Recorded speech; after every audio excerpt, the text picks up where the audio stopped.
Olá, pessoal. A minha internet caiu aqui, então retomando o que nós estávamos vendo, estávamos vendo aqui as metodologias de valuation, né, de valor de mercado das empresas. Então, agora, retomando o que a gente estava falando, eu vou fazer aqui a metodologia usada, a mais usada que nós temos, que é a de fluxo de caixa descontado, tá? Essa metodologia é bastante usada porque ela considera aí o valor da empresa e os futuros lucros que ela pode vir a dar aí na perpetuidade, tá? Não é uma forma difícil de se calcular. E eu peguei um exemplo que vocês têm lá na semana 5 na unidade de aprendizagem, na prática, tá? Vou usar esse exemplo porque, inclusive, depois vocês podem voltar lá e estudar, tá bom? Então vamos lá, o que nós temos de informação? Temos um fluxo de caixa da empresa aqui, ó, da entradas e saídas e o fluxo de caixa de lucro, né, da empresa para 5 anos e na perpetuidade. Nós vamos fazer o cálculo da perpetuidade aqui e depois trazer esses valores para o valor presente. Então, nós temos aqui as duas fórmulas, tá?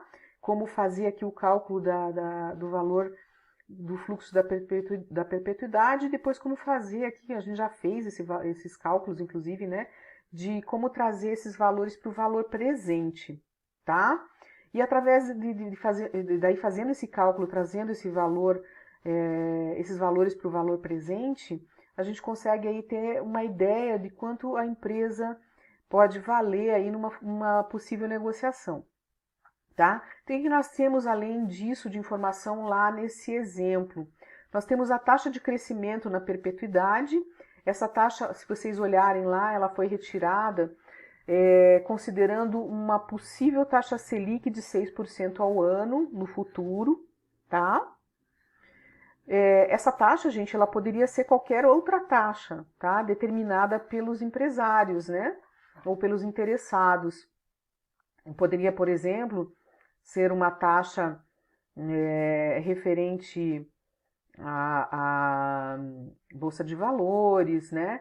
Poderia ser qualquer outra taxa de um ativo, mas normalmente se usa uma taxa que seja indexada aí, por exemplo, à inflação, ou a uma taxa que considere o crescimento da economia ou esteja atrelada à economia, tá? Então, lá eles usaram a taxa, uma possível taxa de crescimento relacionada aí à taxa Selic anual, tá?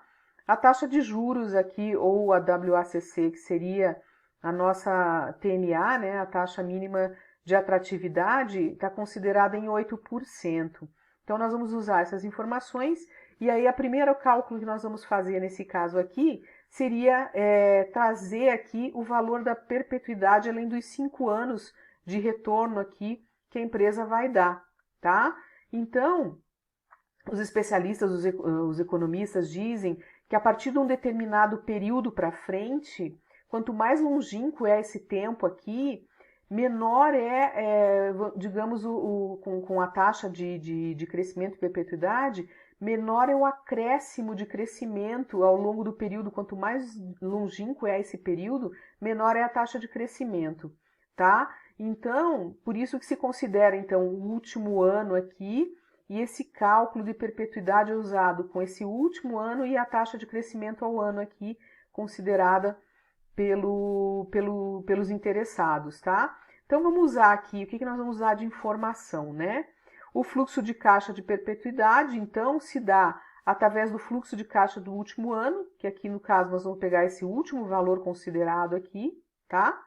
E a taxa de juros de desconto aqui, que no caso é a nossa TMA, né, a taxa mínima de atratividade, 8%. O G, que é a nossa taxa de crescimento ano a ano, que é o 6%, certo? E o N, no caso aqui, que é o período do último ano apresentado. No nosso caso, aqui é o ano 5, tá? Vamos fazer essa conta, então? Deixa eu abrir a calculadora aqui para a gente conseguir fazer, então, trazer aqui primeiro conseguir fazer essa conta da perpetuidade. A gente vai chegar nesse valor aqui. Vamos fazer essa conta para ver se bate aí esse valor? Então, vamos pegar os dados aqui. Então, o que nós precisamos primeiro aqui? O último fluxo, né, de caixa do último ano, aqui, 410. Então, vamos lá, 410. Vamos colocar na calculadora. Enter, tá? E daí nós vamos multiplicar esse valor aqui, né? Vou até pegar aqui, já está colocado aqui, ó. Vezes 1 mais a taxa, o G, né? Tá lá na nossa fórmula, né? 1 mais o G, deixa eu pôr isso aqui para cima. Isso, agora vai ficar bom. Então, 1 mais o G, então nós vamos fazer aqui 1, Enter. Lembrando que a gente sempre tem que transformar esse número decimal. Como é que a gente faz, né? Para transformar a taxa em número decimal? É o 6, né? Que é a taxa G ali, Enter, 100 divide, né? Sempre transformando o número decimal. Aí eu somo agora aqui, né? Meu G, certo? E multiplico pelo número do último fluxo, certo? Temos um número ali.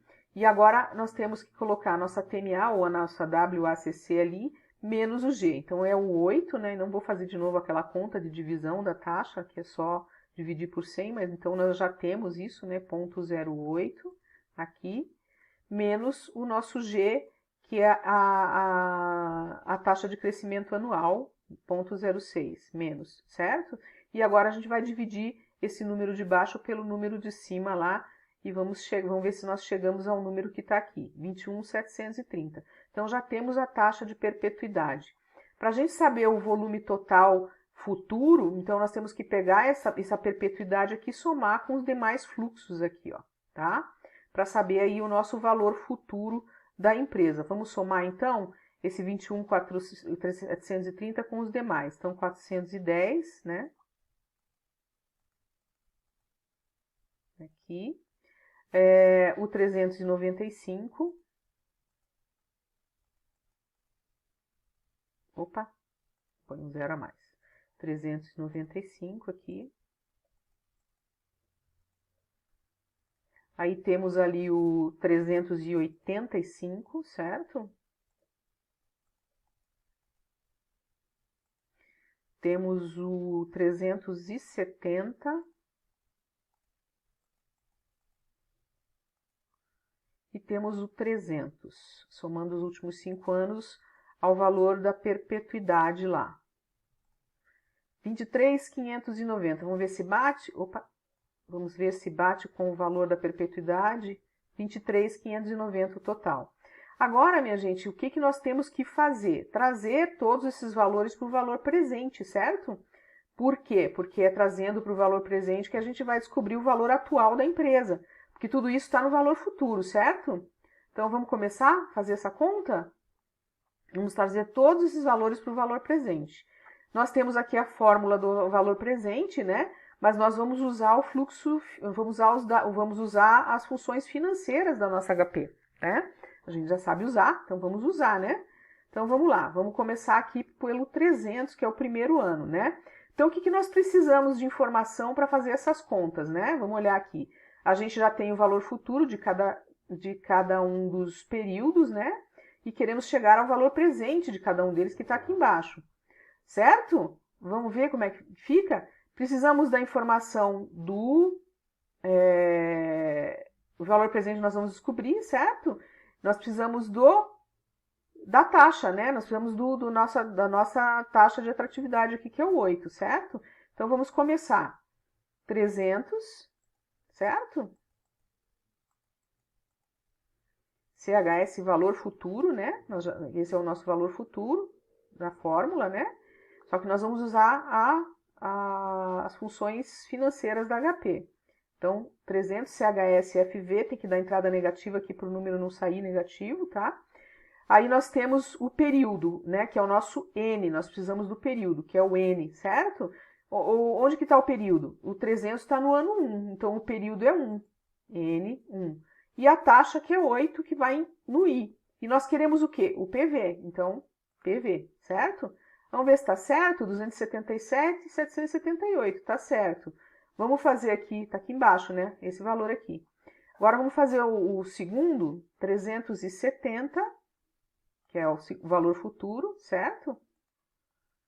CHSFV, ok?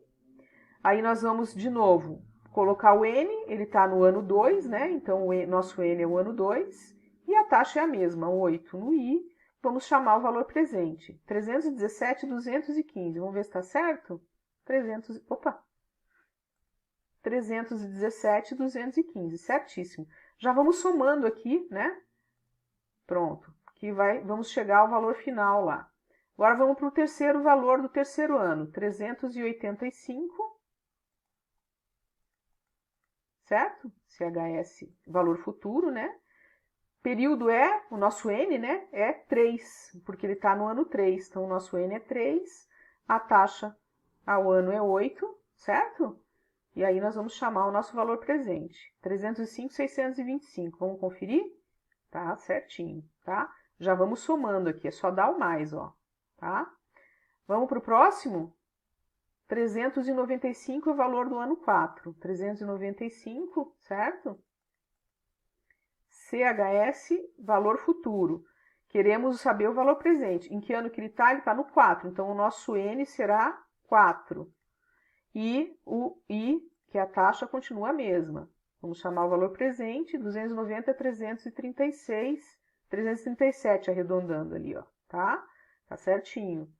Já vamos somando. Mais o quinto ano, né? 410. Opa, um zero a mais. 410. CHS, valor futuro. Ele está no quinto ano, então o nosso N é o 5, certo? E o nosso juros continua sendo o mesmo, nossa taxa de atratividade, né? E aí vamos chamar o valor presente, 279.039, certinho aqui ó, o valor, né? Ui, fechei a calculadora. Vou puxar ela um pouquinho. Oh, meu Deus. Só um pouquinho. Puxar ela um pouquinho para cima. Vamos somando. E agora vamos fazer a perpetuidade. Não muda nada, gente, ó. Mesma coisa. 21. Opa, errei aqui. 21.730 milhões. Certo? CHS, valor futuro. Aí o N, professor, agora qual é? Lembra o que eu comentei? Que o N vai ser sempre no perpetuidade o último ano informado?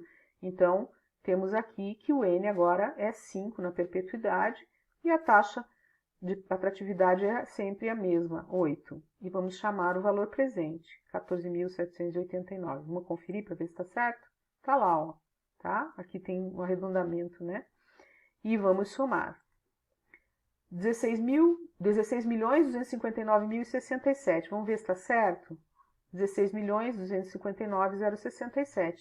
Perfeito, nosso cálculo deu certinho. Vamos só olhar aqui. O que significa esse resultado? Significa que hoje, avaliando essa empresa, se fôssemos considerar a perpetuidade dos lucros esperados para ela, o valor presente para a negociação dessa empresa poderia ser de 16.300.000 aí, né? 16.250.000, tá? Então é assim que se calcula aí o valor da empresa aproximado a partir do fluxo de caixa descontado, que considerando o crescimento na perpetuidade, descontando aí uma taxa, a taxa de crescimento a partir, né, de uma taxa Selic e ainda considerando o desconto de um retorno esperado, tá? Gente, levando em conta sempre, né, que essas formas, essas métricas de cálculo, elas não abrangem tudo, né? Às vezes não consideram aí a marca da empresa, né? E não consideram algumas outras mensurações, como carteira de clientes, essas coisas que o valor às vezes são, né, maiores, tá? Então, mas ajudam aí na mensuração dos valores das empresas, tá bom? Partindo para um outro tema que também é bem interessante e que está no material de estudo de vocês, vamos falar um pouquinho agora do modelo de precificação de ativos. Aqui estamos falando de ações, né? E diferente lá do custo médio de capital aqui, que é que a gente calcula nas empresas lá, né, que é o custo médio de capital, ele fala, por exemplo, do custo médio entre o capital de terceiros e o capital próprio. Aqui nós estamos falando do custo de capital de ativos, né? Modelo de precificação de capital de ativos. Tem gente que confunde porque a sigla é parecida, tá? Não tem nada a ver, tá?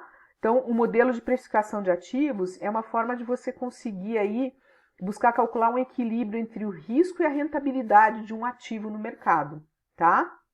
Mesmo que não tenha absolutamente nada a ver com o que a gente estava vendo até agora sobre a questão de quanto custa ou deixa de custar, por exemplo, o capital para investimento numa empresa, ou quanto custo deixa de custar uma empresa. Aqui nós estamos falando das ações, né?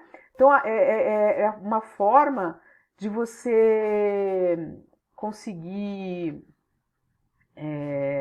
mensurar aqui o risco de um investimento, né? E se ele é interessante ou não, tá? Então, existe aqui, além do investimento em ativos financeiros, também permite identificar, por exemplo, o valor de um projeto ou um processo produtivo, tá? Então, você vai conseguir observar aqui a taxa de um investimento e o risco desse investimento, né? E a partir de uma taxa livre, que eles chamam, que é uma taxa livre de risco, que normalmente é utilizada por uma taxa do mercado. O que é essa taxa livre de risco, professora?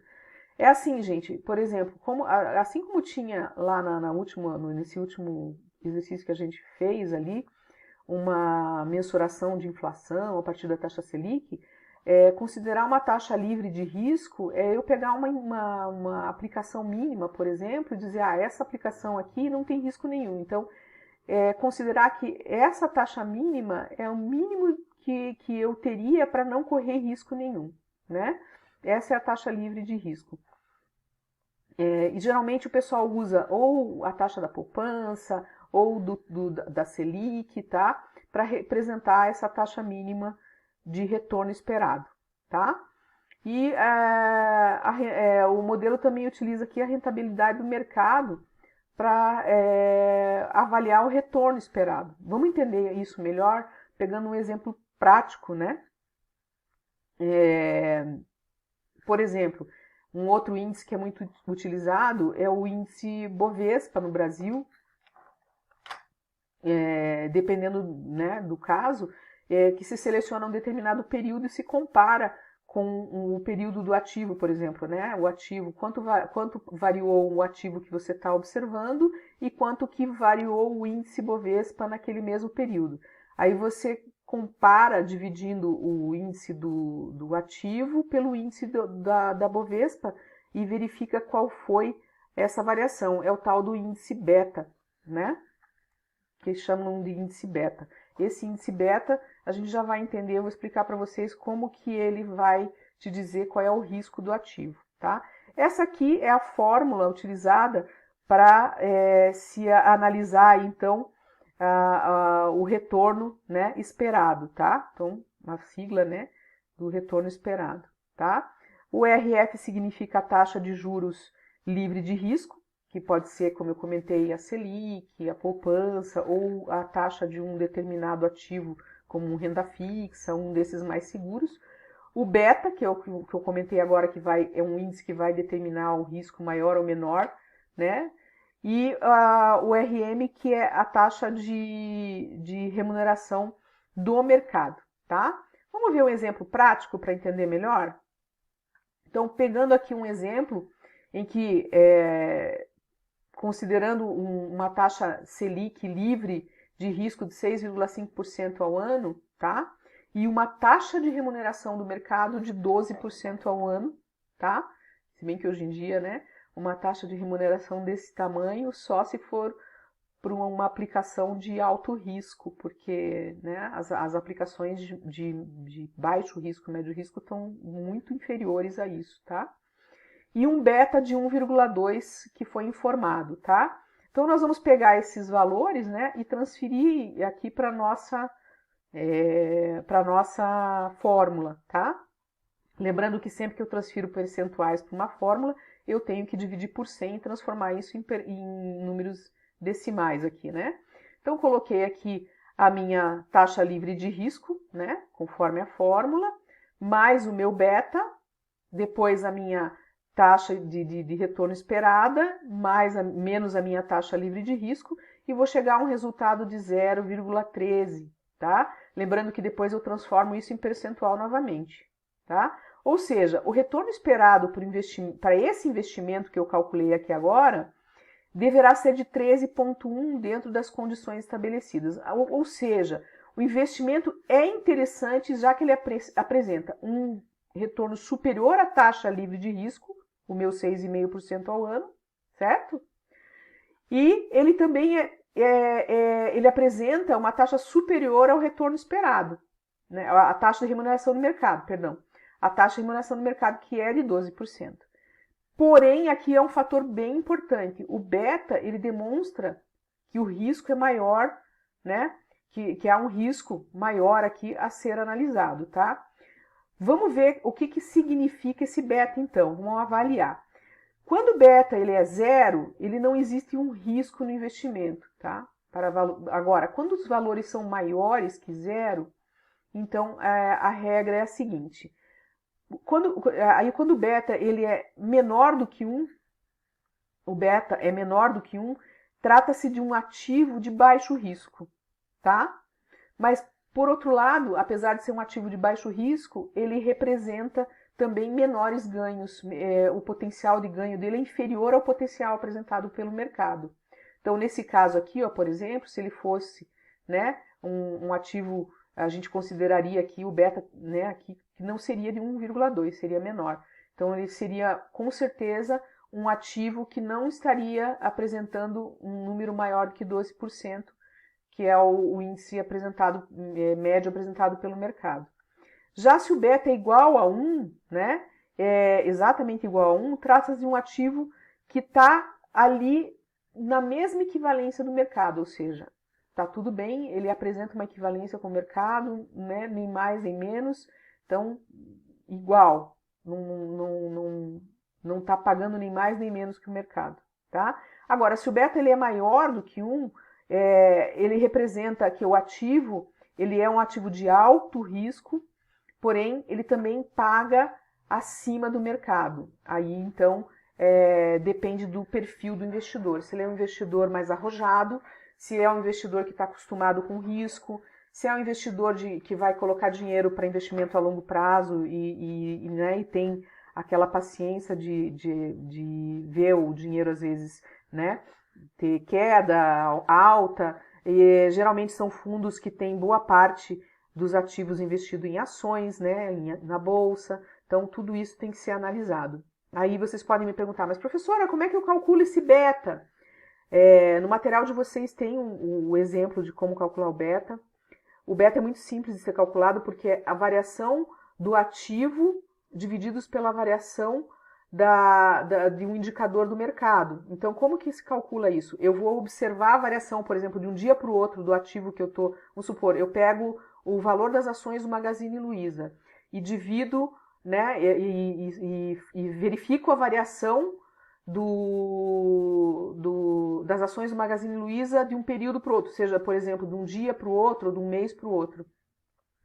E divido esse valor pela variação do índice Bovespa, por exemplo, né, no mesmo período, tá? Então eu pego a variação do índice Bovespa de um dia para o outro, um menos o outro, né? E aí eu vou ter aí o índice beta, tá? O indicador beta. É muito simples de fazer, não é difícil.